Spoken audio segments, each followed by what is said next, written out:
This is question number 3, and although we have a multiple linear regression, we're gonna start with a simple linear regression first, and we are answering to the questions part A through E. Okay, so first of all, you wanna get the data, you wanna download it, and go to the window and export it to Excel. All right, so you wanna open it. So here we can easily identify that there are 71 for the N.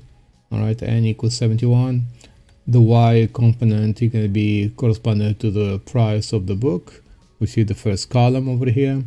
And X1 is going to be corresponding to return on equity. That's the second column. And X2 corresponds to the growth percentage. And that's the third column. Now, we want to develop a regression model to predict price to book value ratio based on return on equity. That means only X1 and Y. All right. So to do this, we're gonna go to data analysis. We're gonna open a regression test. Open, and here we're gonna select the Y value first. So select the labels as well, and go all the way to the end. Okay, once it's done, you go to the X value, and here you don't want to do a multiple linear regression. It's just a simple linear regression. So you're gonna select only one column, return of equity, and all the way down.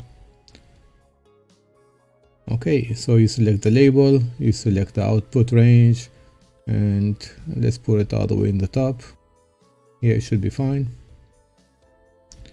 And that's all. So this is my first table, right? Okay, now I want to identify the y-intercept. So the y-intercept is going to be this value here, and you want to round it to 4 decimal places. So paste it, and it's going to be 3383, 2.3383. That's fine. And the other one, we can just copy it. So it can be 0.0703. Is already 4 decimals, and that's it. Good. So now he's asking you to develop another model that predicts the price of the book, still the Y, based on the growth. The growth is the third column. So we go to our table again, and we're gonna run another regression test. So you go to data, and then data analysis, and then you're gonna go to regression test. Okay, and the y's is gonna stay the same, only the x range is gonna change, and that's gonna be starting from, so make sure you are all the way up. All right, so you can select the growth, and you select all the way to the end.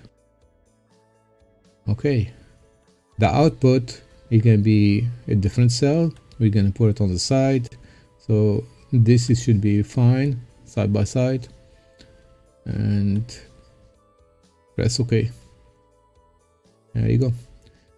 So again, we're gonna get the same question. We're gonna select the intercept first, copy this, and paste it on the intercept, round to 4 decimals.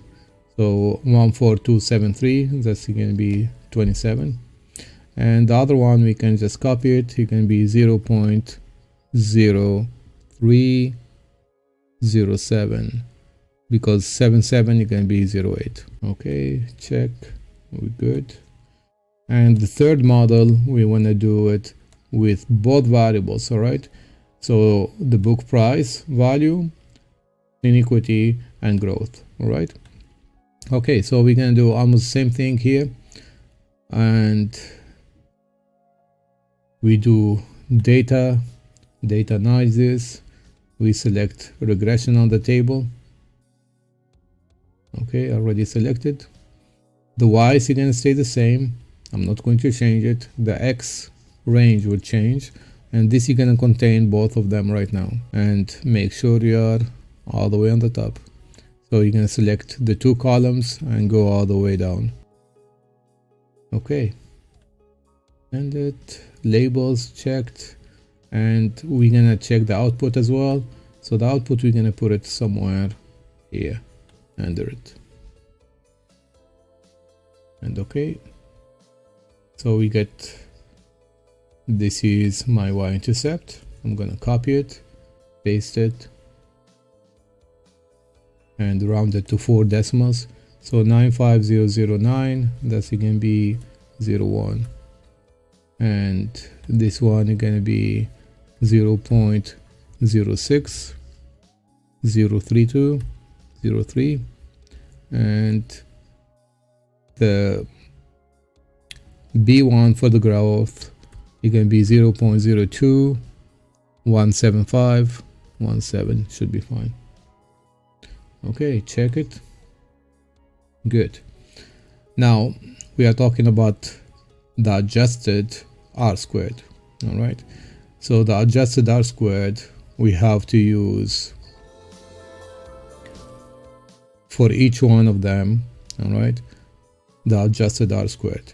So we are starting with the model A, all right, and the adjusted R squared, you can round it to 1 decimal place in percentage.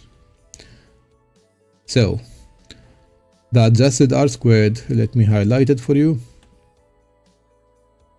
It's gonna be right here, and you can extend this a little bit so you can see it better. So you're gonna be 033325, and you want to multiply by 100 because it's a percentage.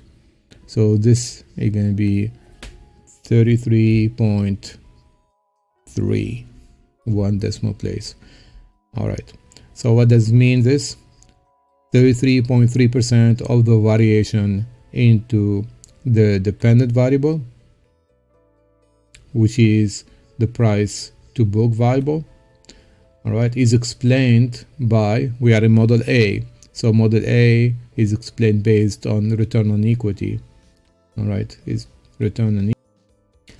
And here is after the correction of the number of independent variables. So this can be always after. Check it. We good. We're going to do a similar thing right now with the other one, the second model. And again, we can highlight the R squared. So the R squared, it can be right here. Adjusted R squared. And we can type it in.